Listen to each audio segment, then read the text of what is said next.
prière. Père, nous disons merci pour ces privilèges que tu nous donnes. Nous disons merci pour cette grâce particulière que tu nous accordes. De recevoir cet enseignement ce soir. De recevoir ta parole ce soir. Parce que l'homme ne vit pas du pain, mais il vit de toute parole qui sort de ta bouche, Père. Laisse que ta grâce coule en ces lieux, Papa. Ta présence, ton onction nous touche. Que cette parole nous touche, Père. Nous transforme au nom de Jésus. Amen. Est-ce qu'on peut acclamer le Seigneur? Soyez bénis, vous êtes à ce point. Alléluia.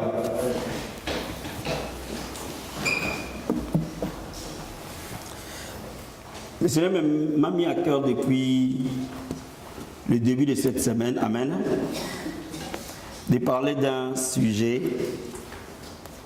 que souvent on ne traite pas beaucoup, amen, dans notre église, mais qui est capital. Donc aujourd'hui nous allons parler de l'enlèvement. Alléluia. Nous allons parler un peu de l'enlèvement.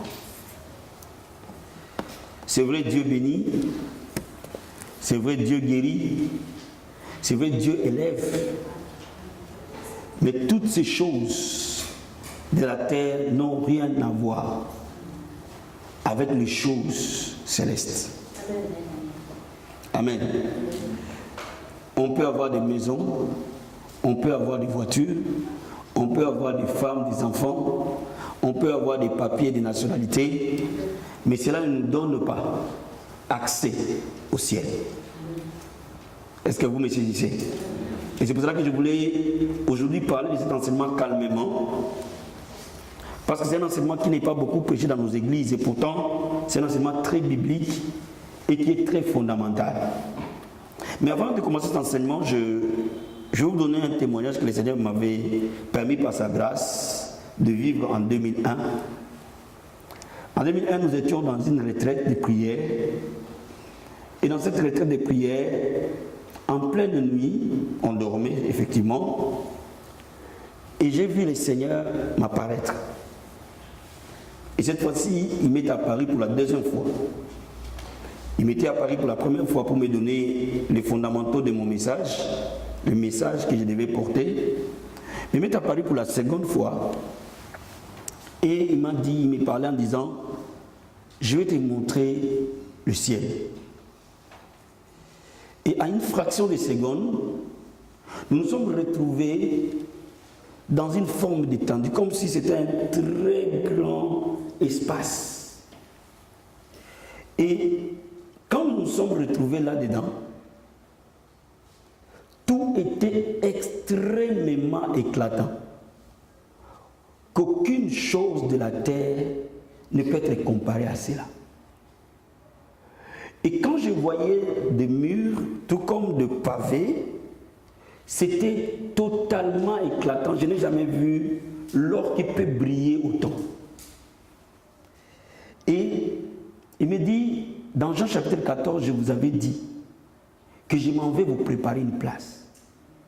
Et je reviendrai vous chercher là où je suis pour que vous y soyez aussi. Je suis venu te montrer là où j'ai préparé pour vous. Et il m'a dit, tu sais, ici, ce n'est pas, les quartiers sont séparés. Et je lui ai posé la question, Seigneur, qu'est-ce que ça signifie les quartiers sont séparés? Il dit, il y a des gens qui seront plus proches du trône et d'autres seront plus loin du trône. Et dans les quartiers, je voyais des gens quasiment jeunes, très jeunes, autour de la trentaine. Tout le monde était quasiment jeune. Et il m'a fait comprendre, il dit, vous voyez, ici, là, ceux qui m'ont servi avec fidélité. Mais quand tu vas plus loin, ils ont marché dans la crainte de Dieu, mais ils ne m'ont pas servi avec fidélité. Ils viendront, mais ils ne seront pas proches du trône. Pour la simple raison, ils m'ont servi avec négligence. L'autre partie du témoignage, je vous l'expliquerai quand je parlerai de GN. Amen. Et il m'a dit, va, dis-leur, s'ils ne viennent pas ici, ils iront en enfer. Et quand je me suis réveillé, ces moments-là est resté gravé dans ma tête à jamais. C'est ce qui me permet aujourd'hui de vous parler de ces choses. De vous parler des choses qui sont au-delà du monde matériel. De vous parler un peu de l'éternité. Alléluia. Alléluia. Alléluia. Ouvrons un peu la Bible dans Matthieu chapitre 24.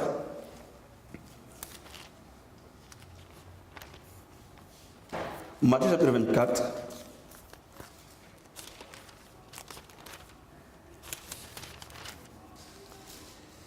Je vais lire la parole de Dieu à partir du verset 3.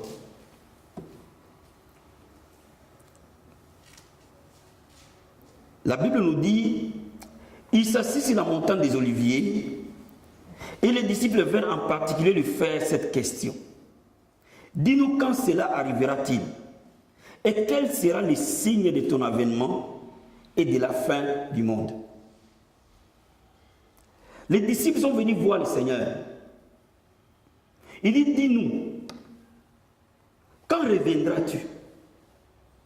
Quel sera le signe pour savoir que ton retour est là, est proche?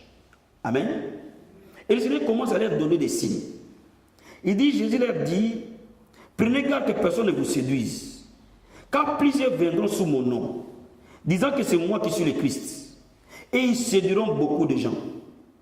Vous entendrez parler de guerres et de bruits de guerre. Gardez-vous d'être troublés car il faut que ces choses arrivent. Mais ça ne sera pas encore la fin. Une nation s'élèvera contre une nation, un royaume contre un royaume. Il y aura en divers lieux de famine et de tremblements de terre. Tout cela sera que le commencement des douleurs. Alors on vous livrera au tourment et on vous fera mourir. Et vous serez haïs de toutes les nations à cause de mon nom. Alors aussi plusieurs succomberont et ils se trahiront. Ils se haïront les uns les autres. Plusieurs faux prophètes se lèveront. Et ils séduiront beaucoup de gens. Parce que l'iniquité se sera accrue. La charité de beaucoup, de plus grand nombre se refroidira. Mais celui qui persévérera jusqu'à la fin sera sauvé. Amen. Alléluia. Cette bonne nouvelle du royaume sera prêchée dans le monde entier pour servir de témoignage à toutes les nations. Alors viendra la fin. Le Seigneur donne, je regroupe ces signes en 5 signaux essentiels pour nous montrer dans quel temps nous sommes par rapport au calendrier de Dieu. Le premier signe, c'est l'apparition de faux serviteurs. Quand nous allons nous approcher du retour du Seigneur, il y aura beaucoup de serviteurs qui seront faux. Le diable va envoyer au milieu de la bergerie beaucoup de loups. Et ils feront parfois des signes mensongers qui est même capable jusqu'à détourner les élus. Dans le temps de la fin, beaucoup de serviteurs seront faux. Et c'est pour cela que l'Église de Christ doit être préparée à discerner le vrai du faux. Parce que parmi nous, parmi les corps de Christ, il y aura de très faux serviteurs. C'est le Seigneur qui l'a dit. Il y aura des faux prophètes, il y aura des faux serviteurs de Dieu. Il y aura dans le monde la guerre. Quand une guerre se termine, une autre guerre s'invente quelque part. Aujourd'hui, c'est Daesh qui est en vogue. Mais après Daesh, une autre guerre va apparaître. Parce que nous sommes dans les temps de la fin. Cela veut dire que la guerre sera le signe que nous sommes au temps de la fin. Il y aura la pauvreté et la famine dans le monde. Ils vont changer de gouvernement comme ils veulent. Mais la pauvreté s'accroîtra toujours. Le nombre de pauvres augmentera toujours. Ils peuvent mettre la gauche, ils peuvent mettre la droite, ils peuvent mettre le centre, ils peuvent mettre tout ce qu'ils veulent. Mais le Seigneur a dit que dans les temps de la fin, il y aura la famine. Cela veut dire qu'il y aura la pauvreté. Il dit aussi qu'il y aura le manque d'amour. Les gens se haïront les uns les autres. Tellement que la souffrance passera, la haine va entrer. Vous voyez, même dans l'église, il y a la haine. Même dans nos familles, il y a la haine. L'amour n'est plus dans ce monde. Mais le Seigneur l'a prédit. Il a dit, vous verrez que les gens commenceront à se trahir les uns les autres. Pourquoi? Parce que nous sommes dans les temps de la fin. Mais un autre signe majeur, et c'est ce signe-là qui me dit que peut-être nous sommes parmi les dernières générations qui sera en vie avant le retour du Seigneur. Quand il dit que cette bonne nouvelle du royaume sera prêchée dans le monde entier, en titre de témoignage, alors viendra la fin. Bien aimé, quand Jésus-Christ était, l'informatique n'existait pas. Internet n'existait pas. Mais laisse-moi te dire, ces messages ici, quel que soit le coin de la planète où vous êtes, vous allez l'écouter. Est-ce que vous comprenez? Cela veut dire, quand Jésus-Christ a dit que cette bonne nouvelle sera prêchée dans le monde entier, il ne disait pas que Hervé doit passer de ville à ville, de village à village pour aller prêcher la bonne nouvelle. Non, il prédisait l'arrivée de l'expansion de l'évangile par l'arrivée de la technologie. Nous sommes de cette génération où Internet est installé. L'arrivée de l'Internet, l'arrivée des médias est un signe du temps de la fin. L'arrivée des réseaux sociaux est un signe du temps de la fin. Bien, mais le monde est devenu totalement interconnecté. Et le Seigneur Jésus l'a vu prophétiquement. Il dit, cette bonne nouvelle va être prêchée dans le monde entier. Cela veut dire que quand les chrétiens voient les réseaux sociaux apparaître, quand les chrétiens voient Internet apparaître, quand les chrétiens voient que l'évangile n'est plus un évangile de proximité, l'évangile devient un évangile global, sache-le que le Seigneur Jésus approche.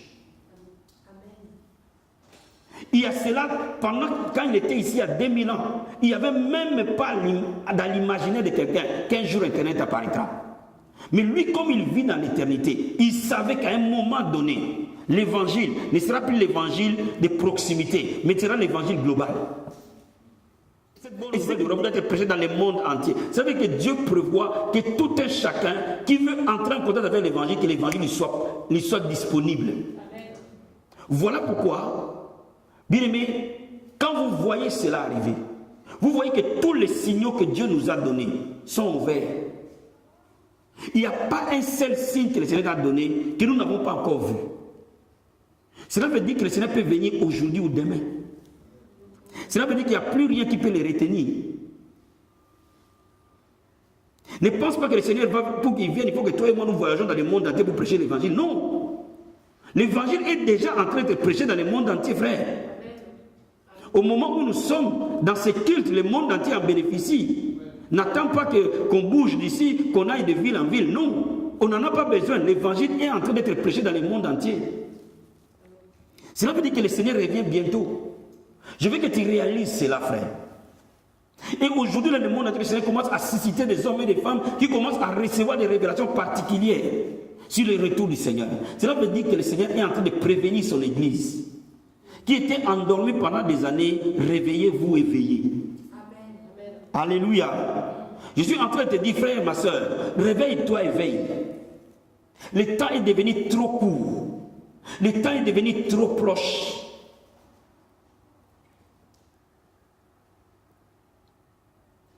Et il nous dit maintenant qu'est-ce qui se passera. Regardons Matthieu 24, verset 36. Et nous allons voir aussi verset 39 à 42. La Bible dit ceci. Pour ce qui est du jour et de l'heure, personne ne le sait.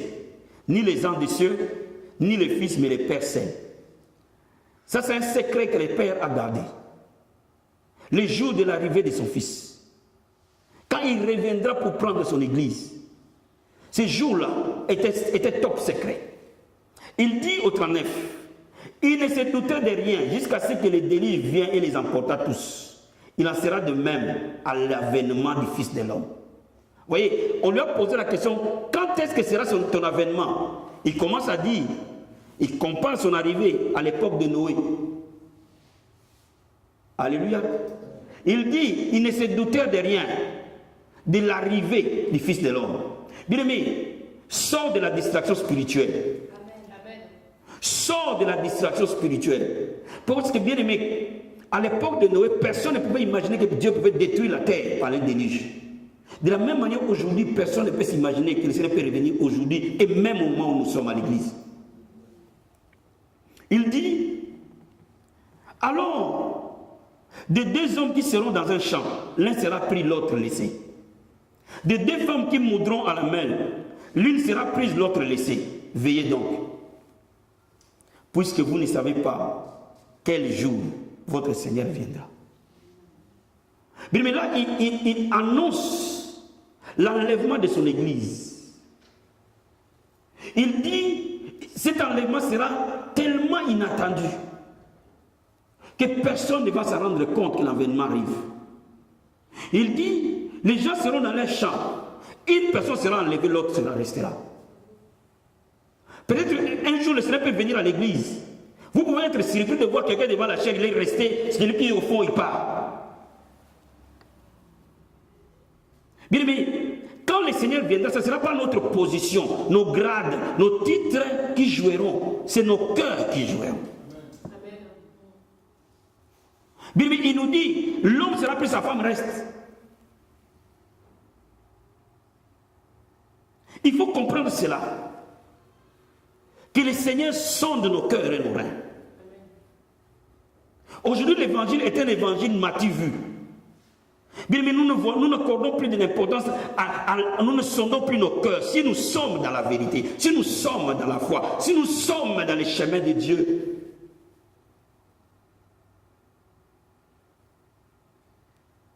Bien, mais laisse-moi te dire, ce jour-là, même ta propre femme, tu ne sais pas si tu seras enlevé ou pas.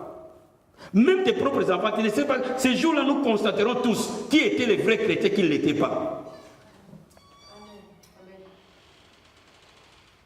Bien, mais c'est ces jours-là que ta vraie relation avec Dieu sera vue au vu aussi de tout le monde. Bien, mais laisse-moi te dire, le Seigneur reviendra 2 fois. Il viendra d'abord pour prendre son église, pour l'enlever. Et il reviendra pour l'Armageddon. Quelqu'un peut dire Amen? Il y a plein de choses que je peux parler avec vous sur l'Apocalypse. Amen. Mais je vais d'abord vous faire comprendre des choses. Il viendra d'abord pour prendre son église, pour les mettre en sécurité. Et ça sera la grande tribulation qui va commencer. À ce moment-là, bien-aimé, tu te rappelles l'ère du Saint-Esprit. À ce moment-là, ceux qui resteront, c'est par leur propre effort qui rentreront et seront sauvés les jours d'Armageddon. Bien, mais nous sommes dans les temps de grâce. Nous ne pouvons jamais négliger l'œuvre de l'Esprit au milieu de nous. Quand nous servons Dieu aujourd'hui, nous avons l'aide. Et nous ne pouvons pas jouer à rater l'enlèvement, quelle qu'en soit la raison, quelle qu'en soit la cause. Parce que ces jours-là, nous verrons l'importance d'être des vrais chrétiens. Regardons un peu dans Jean chapitre 14. Jean chapitre 14.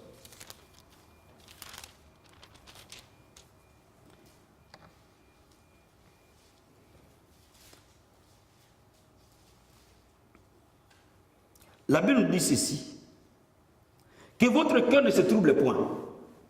Croyez en Dieu, croyez en moi. Il y a plusieurs demeures dans la maison de mon Père. Si cela n'était pas, je vous l'aurais dit.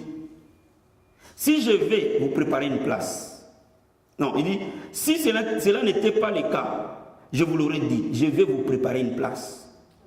Et lorsque je m'en serai allé et que vous aurez préparé une place, je reviendrai. Et je vous prendrai avec moi. Afin que là où je suis, vous y soyez aussi. Bien aimé, ça c'est la promesse du Messie à son Église. C'est le top des promesses. Il nous a promis de nous guérir, il nous a promis de nous délivrer, il nous a promis de nous sauver, il nous a promis de nous restaurer, il nous a promis plein de choses. Mais cette promesse est le top de toutes les promesses. Il dit, s'il considérait que nous serons heureux sur la terre, il ne serait pas parti nous préparer une place. Il dit, ne vous troublez point. Croyez en Dieu, croyez en moi. Parce qu'il sait que sur la terre, il y a des tribulations. Il sait que les jours qui vont avancer seront des jours de plus en plus troublés. Je suis en train de te dire quelque chose. Mon frère et ma soeur, le monde ira de plus en plus mal. Amen. Que personne ne vous trompe. Jour après jour, plus nous nous approchons du retour du Seigneur, ce monde ira de plus en plus mal. Et il dit, je vais vous préparer une place. Pour que là où je suis, vous y soyez aussi. C'est-à-dire que pour que nous soyons en sécurité. Mon ami, je suis en train de te dire quelque chose. Si tu étais endormi jusqu'aujourd'hui, réveille-toi parce que le Seigneur peut venir du jour au lendemain. Réveille-toi parce qu'on peut se séparer aujourd'hui, on va chez nous et nous ne nous réveillerons plus jamais. Réveille-toi parce que le Seigneur peut revenir même demain. Parce que bibliquement parlant, c'est que moi je sais de la parole de Dieu. Tout est ouvert pour que le Seigneur revienne. Plus rien ne l'empêche. Il suffit que le Seigneur, le Père, donne le feu vert. Toi et moi, nous pouvons vivre l'enlèvement. Il dit, il viendra, il nous prendra. Pour que là où il est, nous y soyons aussi, frères. Oh, je suis en train de dire, bien aimé, que les choses de la terre perdent leur valeur. Quand tu commences à découvrir les choses aux perspectives de l'éternité, les choses de la terre n'ont plus de pouvoir sur toi.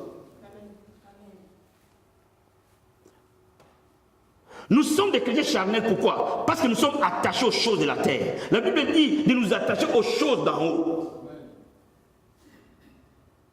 Bien aimé, la vie ne s'arrête pas ici. Non, elle ne s'arrête pas là. Elle est loin de s'arrêter. Et si nous avons préparé notre éternité, nous serons des chrétiens fidèles, où le Seigneur va dire, viens, reste dans ma présence. Laisse-moi t'expliquer aujourd'hui, mon frère, ma soeur. Ce qui importe dans la vie, c'est que tu marches, tu fasses un beau combat de ta foi. Et que tu marches avec Dieu avec sincérité et honnêteté. Peu importe la vie que tu mènes. Parce que pour aller au ciel, nous n'avons pas besoin de nationalité là-bas. Pour aller au ciel, nous n'avons pas besoin de papier là-bas. Pour aller au ciel, personne ne nous demandera notre carte d'identité là-bas. Pour aller au ciel, on ne dira pas qu'il y a combien d'enfants sur terre. Pour aller au ciel, on ne te dira pas qu'il y a combien de membres à l'église. Pour aller au ciel, on ne te dira pas ton église a eu combien de membres. Ton église a fait quoi? Mon ami, pour aller au ciel, c'est les cœurs qui craignent Dieu qui iront.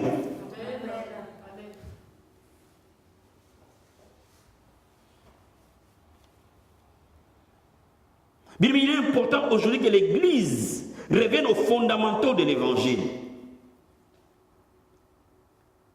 Pourquoi l'Église n'a plus la crainte de Dieu? Parce que l'Église est dans une distraction. Les chrétiens ne se rendent pas compte que le Seigneur peut venir du jour au lendemain. Nous sommes dans une sorte de rêverie continuelle, à la quête des choses de la terre. Mais cherchons les choses d'en haut. Et les choses de la terre nous seront données en surplus. Quelqu'un peut me donner un vrai amen? Quelqu'un peut me donner un vrai amen? Quelqu'un peut me donner un vrai amen? Bien, mais je suis en train de revenir en disant que l'enlèvement est proche. L'enlèvement est proche, mon ami. Le Seigneur tire une sonnette d'alarme à ce moment à son église. Que son église se réveille. Que son église se réveille. Et que son église revienne aux fondamentaux de la parole. Que son église revienne à l'obéissance de la parole. Que son église revienne à la sainteté. Que son église revienne à l'amour véritable. Que son église revienne à la crainte des choses sacrées. Aujourd'hui, il n'y a plus la crainte des choses sacrées. Les choses sacrées sont devenues à la limite profanes. Non, les choses sacrées sont sacrées. Dis amen. Et bien, quand nous commençons à vivre comme cela, le diable ne peut en aucun cas nous détruire. Parce que nous regardons aux choses d'en haut. Nous vivons par rapport aux choses d'en haut. Je vais dire à quelqu'un, vis par rapport aux choses d'en haut. Ne vis pas par rapport aux choses de la terre. Le Seigneur Jésus a parlé de cet enlèvement. Amen. Mais il n'est pas le seul à parler de l'enlèvement. L'apôtre Paul a saisi le message du Christ. Ouvrons un Thessaloniciens, chapitre 4. Un Thessaloniciens.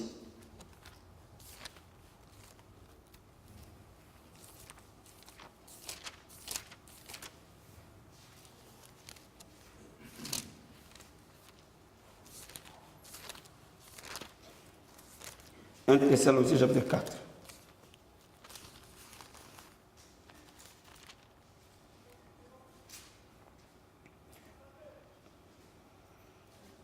À partir du verset 15, la Bible dit ceci. Voici en effet ce que nous déclarons d'après la parole du Seigneur. Nous les vivons. Restez pour l'avènement du Seigneur. Nous ne dévancerons pas ceux qui sont morts. Car le Seigneur lui-même a un signal donné à la voix d'un archange et au son de la trompette de Dieu. Descendra du ciel et les morts en Christ ressusciteront premièrement. Ensuite, nous les vivants, qui serons restés, nous serons tous ensemble, enlevés avec eux vers des nuits, à la rencontre du Seigneur dans les airs. Et ainsi nous serons toujours avec le Seigneur. Il dit au verset 18, consolez-vous donc les uns les autres par ces paroles. Est-ce qu'on peut acclamer la parole du Seigneur?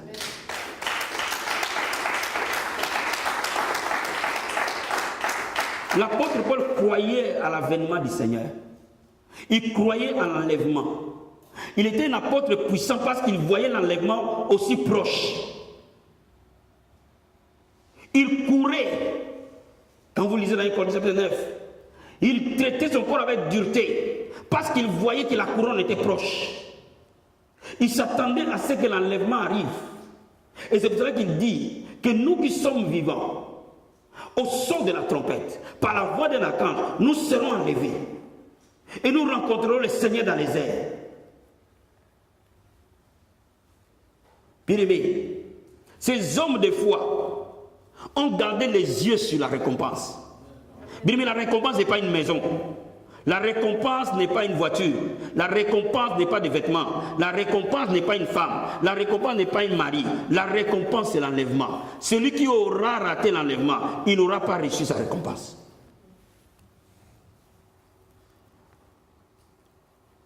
C'est la finalité de la foi chrétienne. Et c'est cela que l'apôtre Paul avait toujours les yeux dessus. Mais si tu as les yeux sur Dieu, si tu as les yeux sur l'enlèvement, mais la crainte de Dieu est automatique. Si tu as les yeux sur l'enlèvement, mais l'amour est automatique. Si tu as les yeux sur l'enlèvement, mais tout ce que Dieu te demande devient naturel parce que tes yeux sont fixés sur la récompense.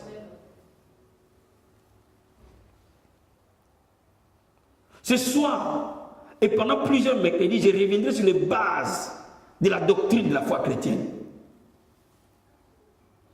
Bien, mais la Bible nous dit, nous serons enlevés et nous serons transportés dans les airs à la rencontre de notre Dieu. Quel bonheur! Beaucoup de gens dans la Bible ont vécu l'enlèvement.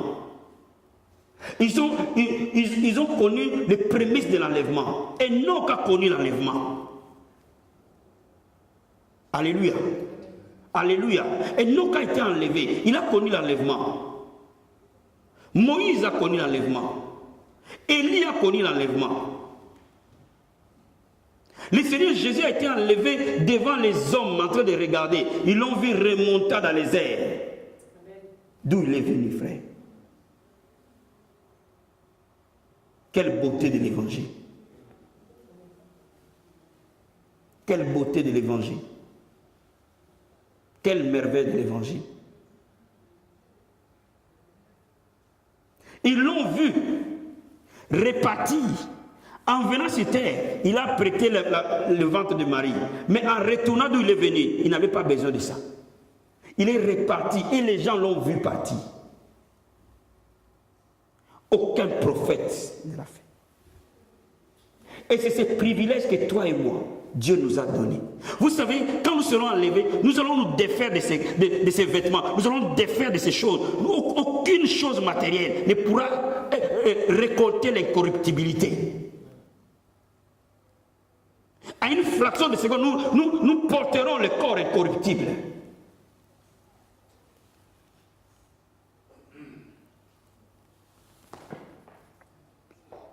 Je veux dire à quelqu'un, le Seigneur revient bientôt, frère. Le Seigneur revient bientôt, ma soeur. Sors de la distraction.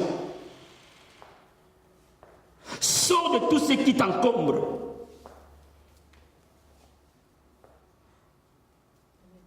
Sors de tout ce qui peut faire ombre entre ta relation avec Dieu. C'est ce qui est plus important dans la vie. Je veux dire à quelqu'un, le jour où tu vis par rapport à l'enlèvement, ces jours-là, tu deviens un vrai chrétien. que je sais qu'il y a des vrais, il y a des faux aussi. Il y a plus de faux chrétiens que de vrais. Alléluia. Amen. Alléluia. Amen. Alléluia. Laisse-moi te dire, je vais t'aider à comprendre qui sont de vrais et de faux chrétiens. C'est très facile de les connaître.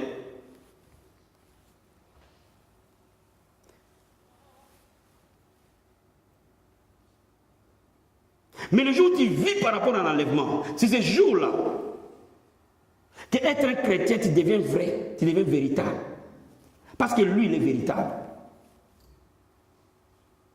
Si les chrétiens étaient vrais, ils allaient briller comme des flambeaux sur la terre.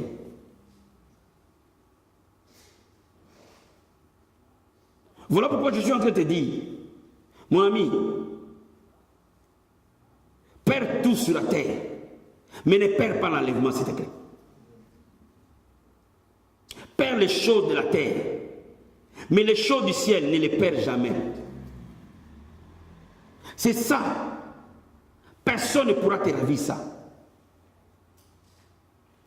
Mon ami, je veux que tu réalises, c'est le plus beau cadeau que Dieu t'a donné. Quand nous serons au ciel, il n'y aura plus les problèmes de couleur de peau. Quand nous serons au ciel, il n'y aura plus les problèmes que tu gagnes combien, moi je gagne combien. Quand nous serons au ciel, il n'y aura plus les problèmes que moi je suis un tel ou un tel. Non. C'est la manière que Dieu m'aura jugé, c'est qui déterminera ma position au ciel.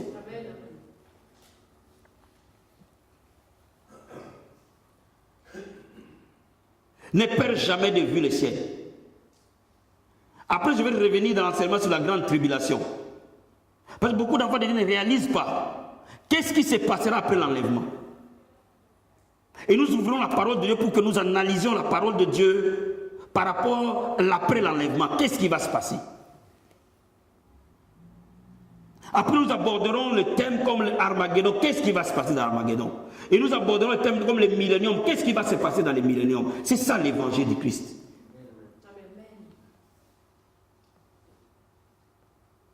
Mon ami, je peux recevoir la guérison, mais demain, je vais mourir.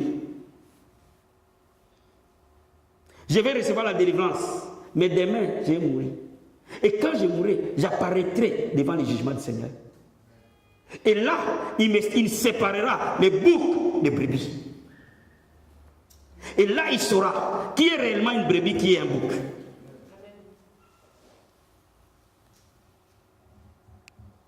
Bien, mais après cette vie, nous allons affronter les tribunaux de Dieu. N'oublie jamais cela. Ne vis pas comme si tout s'arrêtait. Si vous savez, si tu veux atteindre un but terrestre, tu peux être prêt à détruire les gens, à tuer, à faire n'importe quoi pour atteindre un but de la terre. Quelqu'un peut devenir riche par la prostitution. Il devient riche. Mais la richesse ne veut pas dire la bénédiction. Ce que le ciel t'aura donné, tu vivras en paix avec sur la terre. Et la Bible nous dit, quand vous écoutez ces choses, consolez-vous par rapport à cela. Pourquoi? Mon ami, je suis en train de te dire, les jours où tu vis par rapport au ciel, c'est fini les batailles sur la terre.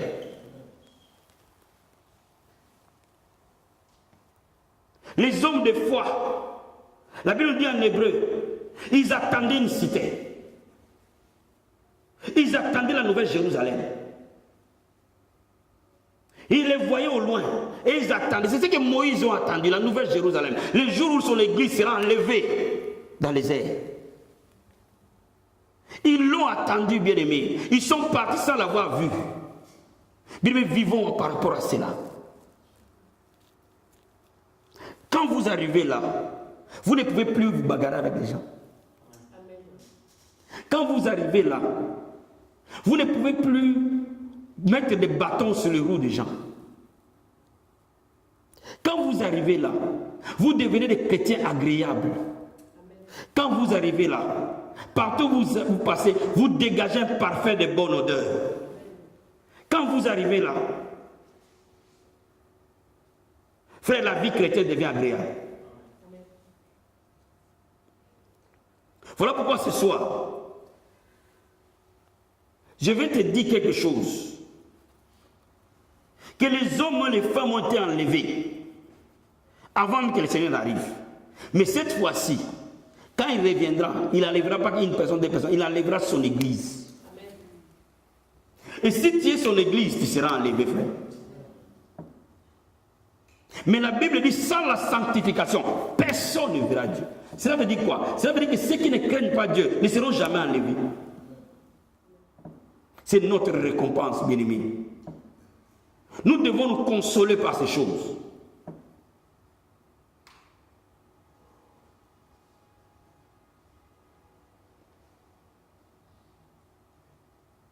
Vous savez, dans cette parabole de Lazare et les pauvres, Lazare a vécu dans l'abondance, dans le luxe.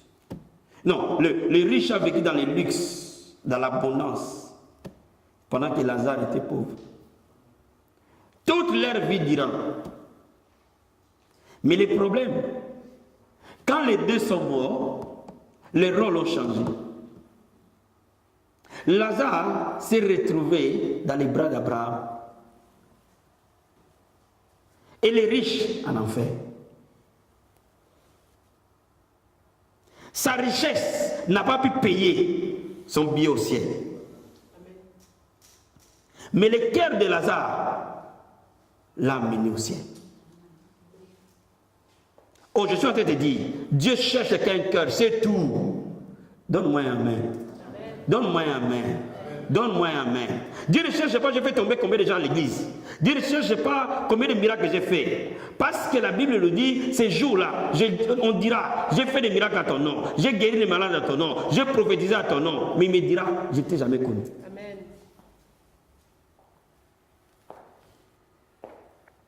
J'ai créé combien de chansons pour Dieu. Ce n'est pas ça l'important.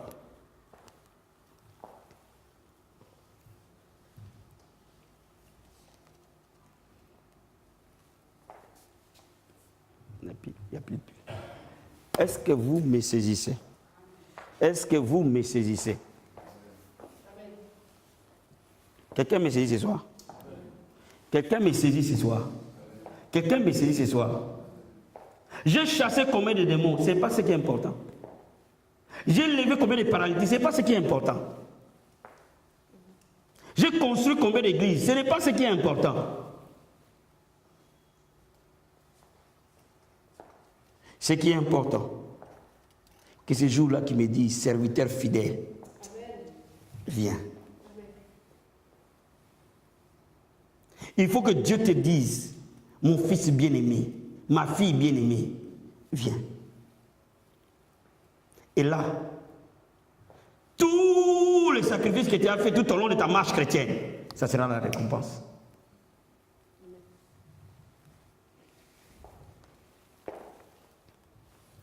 Je m'achemine vers la fin pour te dire comment ne jamais rater l'enlèvement. Je voulais déjà poser la base en disant, bien mais si tu n'es pas préparé à l'enlèvement, tu es en train de faire passer ton temps. Tu chauffes les bancs de l'église pour rien.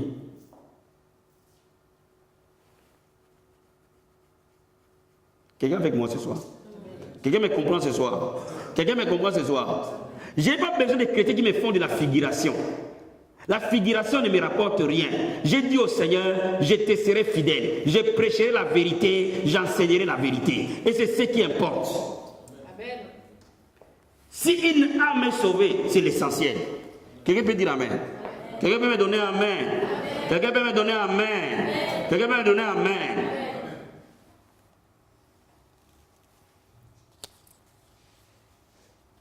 Comment ne pas rater l'enlèvement? Comment être éligible dans l'enlèvement?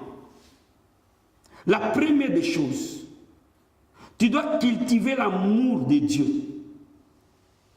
au-dessus de ton amour propre. Tu dois cultiver l'amour de Dieu au-dessus de toutes choses. Ceux qui aiment Dieu verront Dieu. Vous savez, on peut servir Dieu sans aimer Dieu. Vous savez, je peux être un bon professionnel. Vous savez, je peux être un bon professionnel. Être un pasteur professionnel. Je prépare bien mes messages, j'ai l'onction.